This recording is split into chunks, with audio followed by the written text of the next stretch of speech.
I feel the trailer to Sex Life on YouTube doesn't really speak well about the series. Like, honestly, that's how I feel. I feel there's more to it than what we saw on YouTube. Maybe YouTube gave it to see those community guidelines or those protection and stuff. That's how come they weren't or they couldn't review some things to us. But I think it's worth watching it. It's really worth watching it. Hey guys, my name is Lydia once again, and I'm here to review Sex Life. I think it's a good series. I honestly think it's a good series. If you're new to this channel, don't forget to subscribe for more videos and more updates.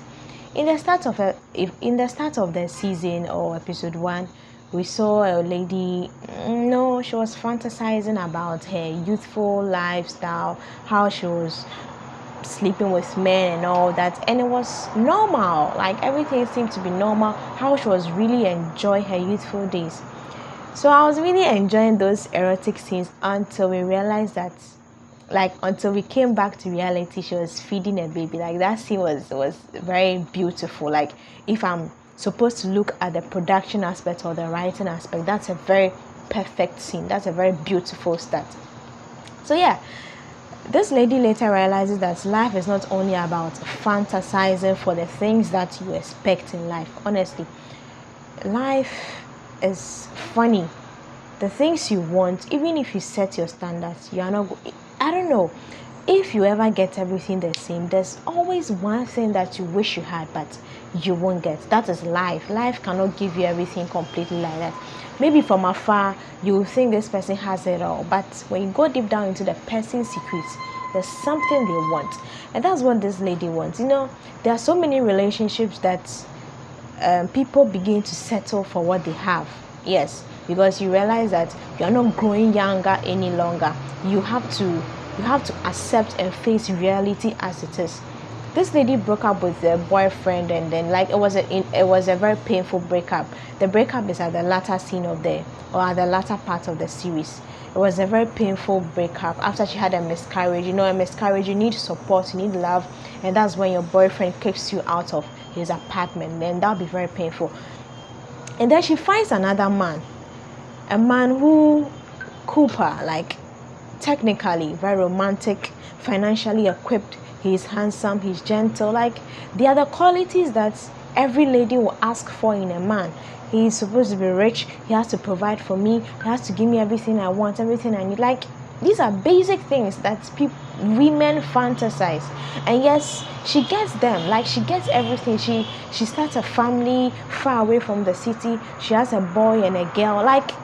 It's perfect. But she then begins to lack something. You feel you are lacking something in your relationship.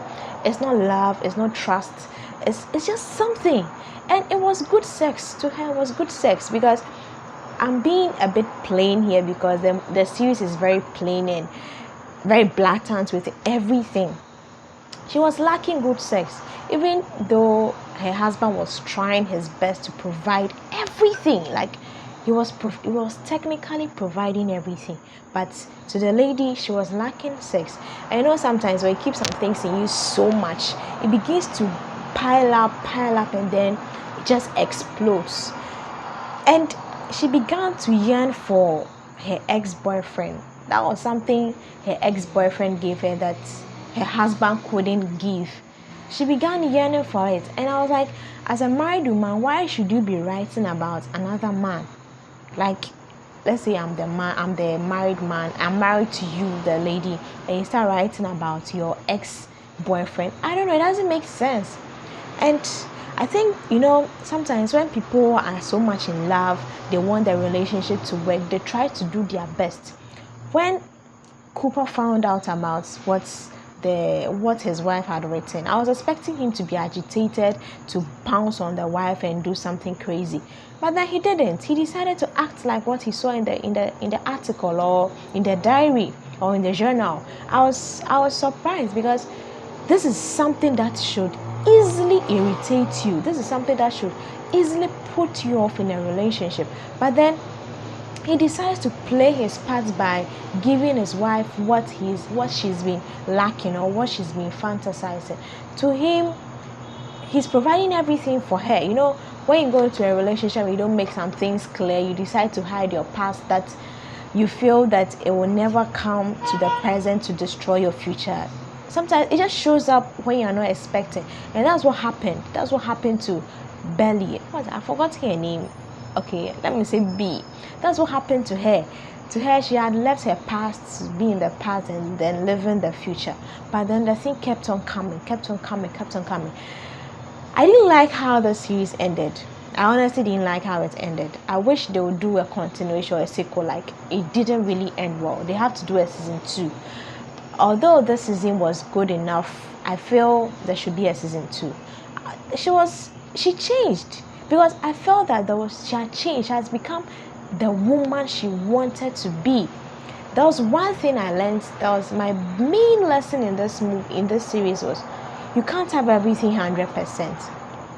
Honestly, you can't have everything 100% at the same time from the same person, because the psychologist was able to be was honest with her that you shouldn't expect the one who provides you accommodation, the one who provides you love, the one who has given you children, the one who has given you comfort, the one who has given you trust and honesty, to be the same person to give you good sex. Like, you shouldn't expect that. So you have to weigh the two and know what you'd want to choose. If the one giving you good sex weighs about 15%, and the one who is giving you a life, a future, is weighing 85%, do the math yourself. If you feel 85 is good for you, go for it.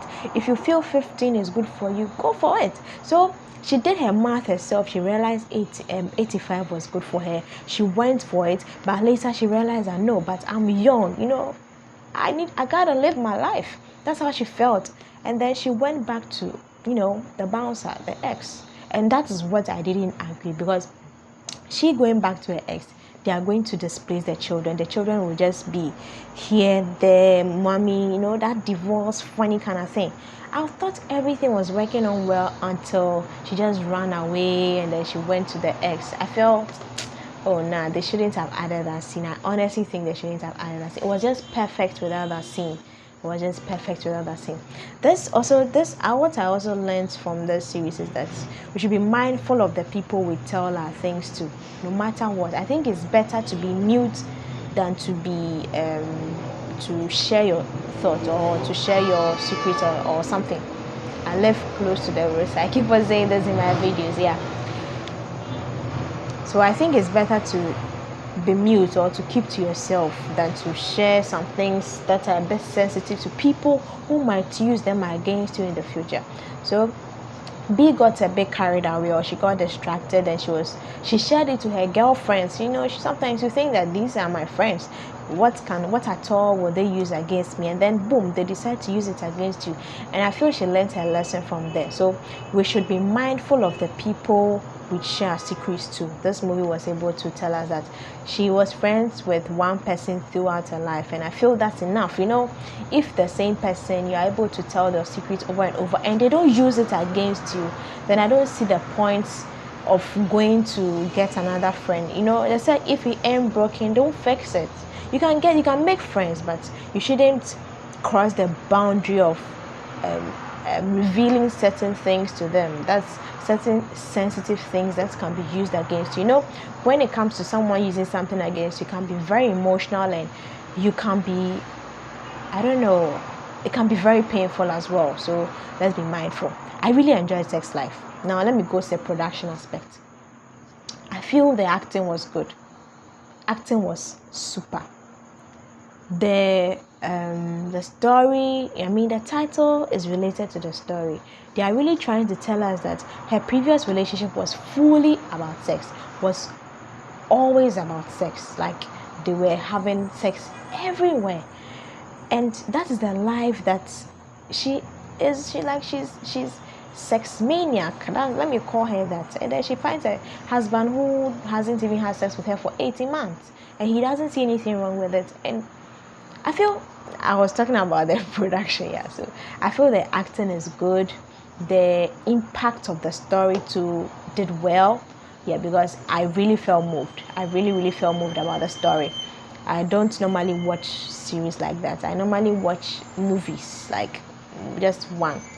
But this one, a whole 8 episodes, I watched everything and I enjoyed it. I feel the actors and the actresses, their emotions were well put inside the story to tell we the viewers, or we the people who watched, what they really wanted to tell us. And the main storyline is that you shouldn't expect everything from one person. There's one thing I learned called compensating factor. So you find someone you think is good for you. Let me use a he, because I'm a woman. You think he's good for you and he has the qualities that you want, but then you do some calculations, you realize there's 1 or 2 things he doesn't have. There's one thing called compensating factor. Let's say you're expecting a fat person in life, to marry a fat person, and then you meet someone who is skinny, but this skinny guy is caring, he's this and that, is this and that. The good qualities of the skinny guy is able to overshadow the fact that you wanted a fat person, so it has compensated that. So you don't expect to see, like, to find a perfect person, because there are so many marriages that you are not settling for what you get, but you have to be realistic, you have to be reasonable that life goes on. Life goes on. Honestly, you have to be reasonable. If you want to have a life, you want to have a family, you need to accept certain things. You need to accept that I'm no longer the teenager, I'm no longer someone in high school, I'm no longer the girl in college or this. You need to accept it and, move on with life. So, sex life, I really enjoyed it, but just that I didn't like how it ended. I honestly didn't like how it ended. I honestly didn't want her to go back, because she going back to the ex would break their marriage. And I thought everything was working perfectly well until I saw her running. I was even thinking it was an imagination, but then boom, she showed up. There's something I need to commend the director for, or the writer or the producer, bringing past memories into reality. Like, it was perfect. Honestly, I feel it was perfect. It was everything. It wasn't something that I can find a problem with. Sometimes trying to bring past and present in a movie for the viewers to understand is a bit complicated, because you need to have a certain type of mindset to be able to do that. But this writer was able to bring the past of her life to her present self. Like, I really enjoyed it. I really, really enjoyed it. I must say I enjoyed Sex Life. Let me know what you think. Have you watched it? Is it I feel this, you have to watch it alone. I don't know, but to enjoy it, I think you should watch it alone. If you watch it with people, maybe you only focus on the erotic scenes, but when you watch it alone, you focus on that scene. At the same time, you learn what you are supposed to learn from it. Yeah. So let me know your thoughts about this. Have you watched Sex Life? What do you think about it? Did you like how it ended? Did you like the choice she made? Or do you think she was supposed to stay with her husband? Or do you think you only live once? You gotta follow your heart. Let me know your thoughts. I'm here for today. If you're new to the channel, don't forget to subscribe for more videos and more updates. Till next time, bye.